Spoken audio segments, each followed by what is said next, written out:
আসসালামু আলাইকুম। আপনাদের জন্য আমার আজকের রেসিপি হচ্ছে গরমে প্রাণ জোড়ানো ঠান্ডা ঠান্ডা ডাবের পুডিং। অল্প কিছু উপকরণে দারুণ সুস্বাদু ইউনিক এই ডেজার্টটি বানিয়ে নিতে পারবেন। নিজেদের ঘরোয়া আয়োজন কিংবা মেহমানদারিতে টেবিলের সৌন্দর্য দ্বিগুণ করে তুলবে এই ডাবের পুডিং। আশা করছি রেসিপিটি আপনাদের সবার কাছে ভালো লাগবে। ডাবের পুডিং তৈরি করার জন্য আমাদের লাগবে একটু মোটা শাঁসওয়ালা ডাব। চাইলে কচি নারকেলও নিতে পারেন। এখানে আমি বেশ বড় সাইজের একটা ডাব নিয়েছি। যিনি ডাব বিক্রি করেন ওনার কাছে শাঁসওয়ালা ডাবের কথা বলার পর উনি আমাকে এই ডাবটা দিয়েছেন। আর এরকম গোল সাইজের ডাবে পানির পরিমাণ বেশি থাকে। যাই হোক, এখন আমি ডাবটা কেটে নিব। ডাব কেটে নেওয়ার পর এখানে 4 কাপের মতো পানি হয়েছে। আর ডাবের শাঁসটাও একদম পারফেক্ট, খুব বেশি পাতলা না, আবার শক্তও হয়ে যায়নি। ডাবের পানিটা সাইডে রেখে দিয়ে শাঁসটা তুলে নিব। পুডিংটা ডেকোরেশন করার জন্য ডাবের শাঁস দিয়ে কিছু ফুল তৈরি করব, সেগুলো আগে রেডি করে রাখতে হবে। আমি এরকম একটা ডাইস নিয়েছি, এটাকে ক্লে টুলস বলে। অনলাইনে অথবা নিউ মার্কেটে এগুলো খুব সহজেই পেয়ে যাবেন। এটা দিয়ে ফুলগুলো কেটে নিচ্ছি। এই যে একটা ফুল কেটে নিলাম, এইভাবে সবগুলো ফুল কেটে নিব। পর্যাপ্ত ফুল কেটে নেওয়া হয়ে গেছে।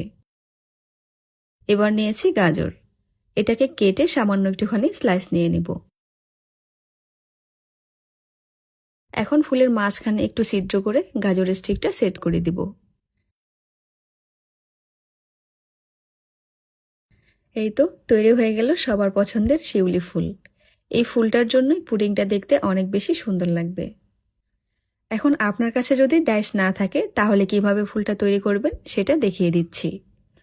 পরিমাণ মতো ডাবের শাঁস নিয়ে কার্ভিং চাকু দিয়ে এইভাবে পাপড়িগুলো কেটে নিলেই হয়ে যাবে। এই ফুলগুলো কিন্তু শুধুমাত্র পুডিংয়ের সৌন্দর্য বাড়ানোর জন্যই করা হচ্ছে। আপনি চাইলে কোনো ধরনের ফুল না কেটেও শাঁসগুলোকে শুধুমাত্র স্লাইস করে পুডিংয়ের উপর দিয়ে সেইভাবেও করতে পারেন। ফুলটা কেটে নেওয়ার পর গাজরের স্টিকটা লাগিয়ে দিলাম, আর এটা দেখতে এরকম হয়েছে। তো সবগুলো ফুল আমি রেডি করে নিলাম। মনে হচ্ছে সত্যি সত্যি এক প্লেট শিউলি ফুল। এবার চুলায় একটি প্যান বসিয়ে দিয়ে ডাবের পানিটুকু ছেঁকে দিয়ে দিচ্ছি। আর দিচ্ছি 1/4 কাপের মতো চিনি। এখানে ডাবের পানিটা কতটুকু মিষ্টি সেটা বুঝে চিনিটা কম বা বেশি দিবেন, অথবা চাইলে নাও দিতে পারেন। আর 2 চা চামচ দিচ্ছি আগার আগার পাউডার।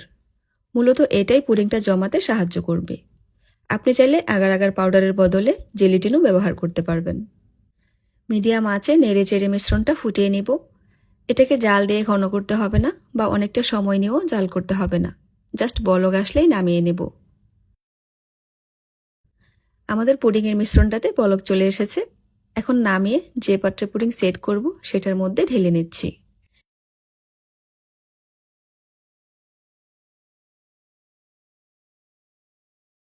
ঢেলে নেওয়ার পর যে ফুলগুলো বানিয়ে রেখেছিলাম সেগুলো দিয়ে পছন্দ মতো সাজিয়ে নিচ্ছি।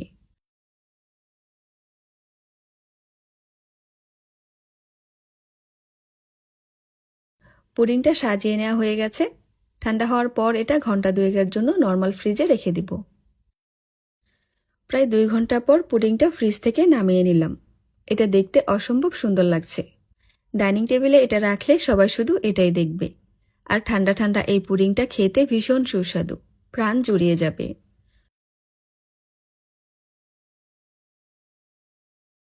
ভিডিওটি যদি ভালো লেগে থাকে প্লিজ একটি লাইক দিবেন। পরবর্তী রেসিপিগুলো দেখার জন্য আমন্ত্রণ রইল। আজকে এখানেই বিদায় নিচ্ছি। আল্লাহ হাফেজ।